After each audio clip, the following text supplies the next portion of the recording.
Hey guys, today we're back with The Time Machine by H.G. Wells. We're on chapter 10 today.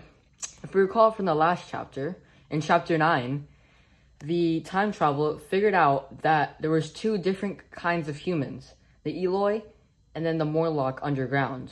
The Morlock controlled the Eloi. Let's get right into it. Trapped by the Morlock. At that time, I had only a vague idea about what course of action to take. But as I lay awake that night, I calmly reasoned out my most urgent needs. First, I must find a strong weapon, I told myself. Then, a secure place to refuge. And next, I have to find some means of making a torch to use against the Morlocks.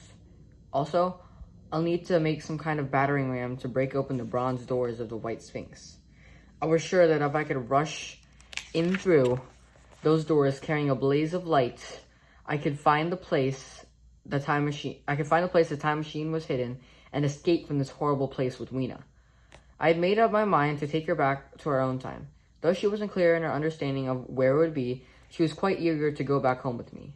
We continued on our way to the Palace of Green Portland in the morning and reached it about noon.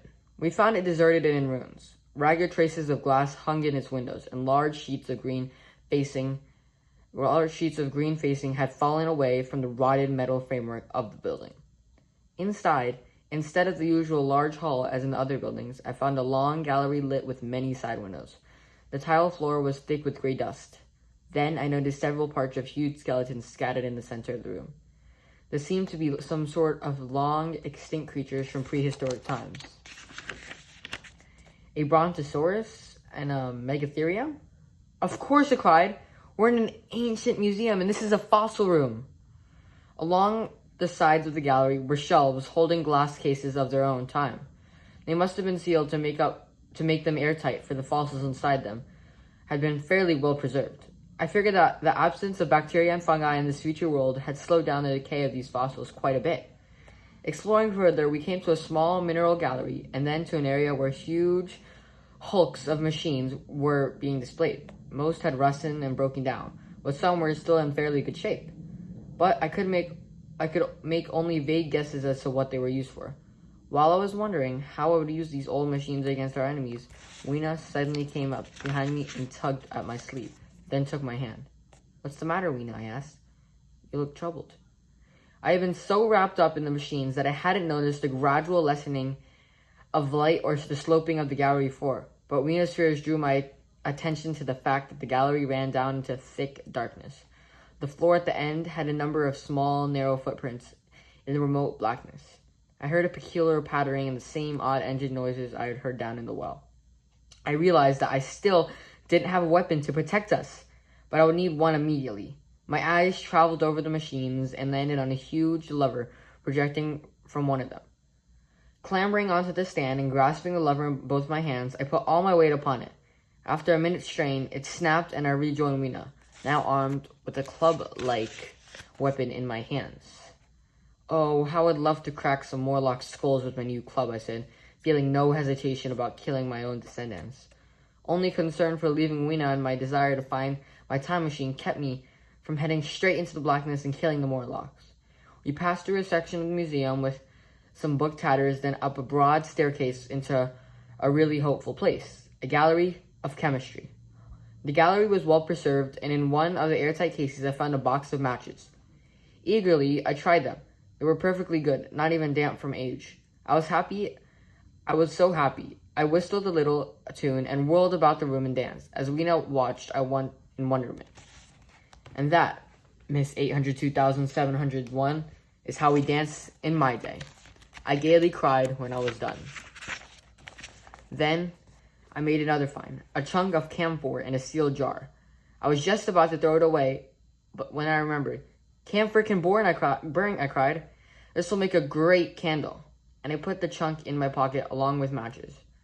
It was frustrating next to find great many guns, pistols, rifles, but no bullets or gunpowder. Then, in another airtight case, I found 2 sticks of dynamite.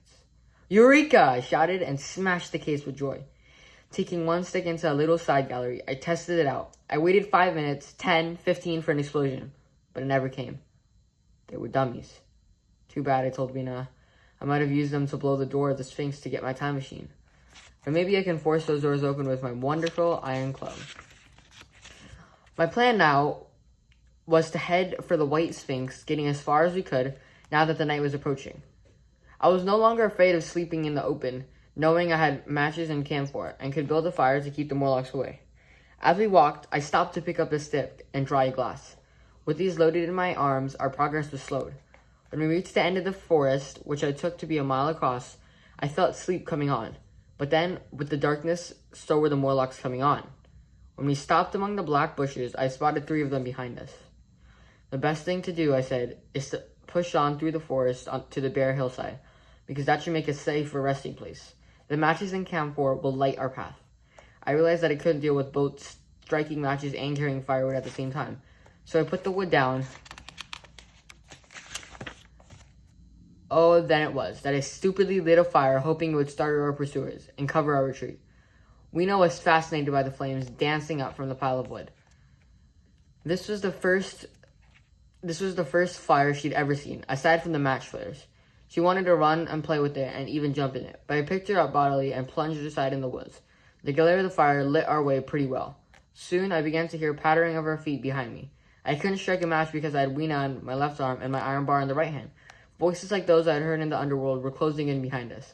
Then, in another minute, I felt a tug at my coat, followed by one at my arm. Weena shuddered violently, then was still. I had to put her down and light a match.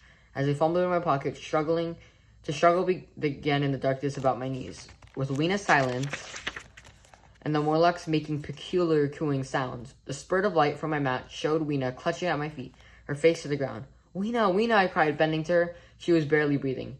I lit a camphor and flared up, temporarily drove the Morlocks back to the shadows, and I knelt down and lifted up my conscious little friend. The woods behind us full of stir and murmur of a big crowd. That's it for chapter 10 today, guys. Thank you all for reading with me today. As always, like, comment, and subscribe. That's it.